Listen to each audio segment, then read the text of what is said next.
The question all these years, what happened to Father Alexander Castillo? Tonight, some answers, but also lingering concerns about how the case was handled by both the diocese and law enforcement.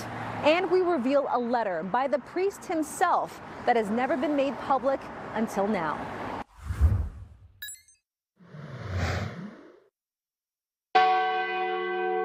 January 31st, 2019. Bold new revelations today involving the Catholic Church. The Roman Catholic Diocese of Oakland announces a high-ranking church official is accused of sexually abusing a minor. Bishop Michael Barber sent out an internal letter to clergy members saying his secretary, Father Alexander Castillo, is on paid administrative leave. In the nearly 4 years since the release of that internal letter, details from the diocese have been limited, and questions about how long they took to report the accusations to police remain unanswered. Here's what we knew right after the bishop's announcement. On January 30th, the diocese says they informed Castillo about the sex abuse allegations and tell him he's being placed on leave. Then early the next morning, the diocese issues a press release announcing Castillo's suspension.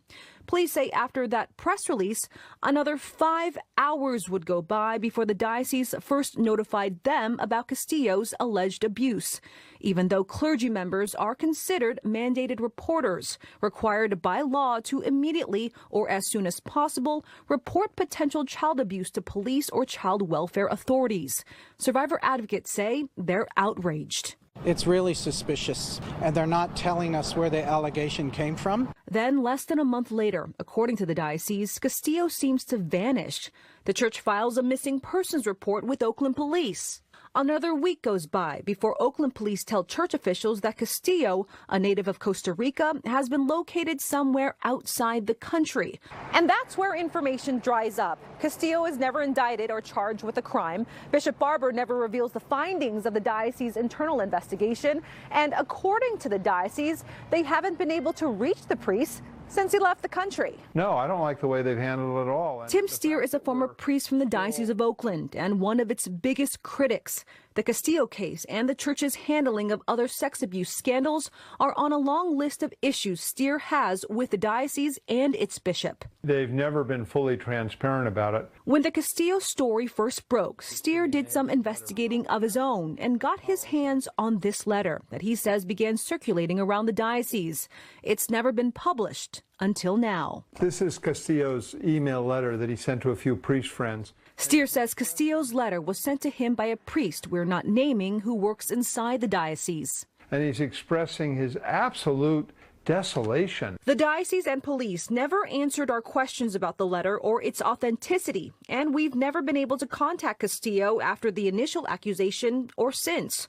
But in his writing, the priest says he's innocent. Castillo starts by saying, "I died the day Bishop Barber told me somebody made an accusation against me and I was put on administrative leave." He's in pain, a state of extreme anxiety and depression. He calls the situation a misunderstanding and writes, "Proving my innocence requires a process I am not strong enough to undertake." He also appears to blame another priest for the allegations, saying, "Sadly, I think the mind behind this is a priest who since his time in Fremont was trying to manipulate people against me." He goes on to say the diocese is treating me as a criminal and that once you have fallen, Bishop Barber gets angry and distant. Castillo ends the email saying, "I trust that our merciful Lord will be the one showing me the compassion I couldn't find on earth." And there's nothing about the victim. Now, he's saying that he's innocent of the charges, but he doesn't mention the victim at all. We still don't know where he is. And that's why, 4 years later, Steer and other survivor advocates like Dan McNevin still bring up Castillo, like at their press conference at the diocese headquarters this month, where they demanded more transparency from the church. At the moment, there are so many secrets and so much hidden that you can't really trust anything that's been said. Since 2019, we've been trying to get our own answers from police and the diocese about what happened to Father Castillo. The diocese has not responded to our interview request or to our written questions we submitted weeks ago, but we did manage to get some details from Oakland police. Police say there were not one, but two potential victims, and the alleged abuse occurred between 2011 and 2014, somewhere outside of Oakland and not on church property. They say those alleged victims never cooperated with the criminal investigation, which is why the DA didn't file charges. Police also tell us they were never able to make contact with Castillo before he left the country, though they won't say when or how they tried tracking him down. When we asked police if they investigated whether the diocese may have violated mandated reporting laws, they said they never did. Anything we learn about it, we have to either learn on our own or we get it begrudgingly when they cannot hold it back any longer. On its website, the Diocese of Oakland has a list of priests who they say are credibly accused of abuse.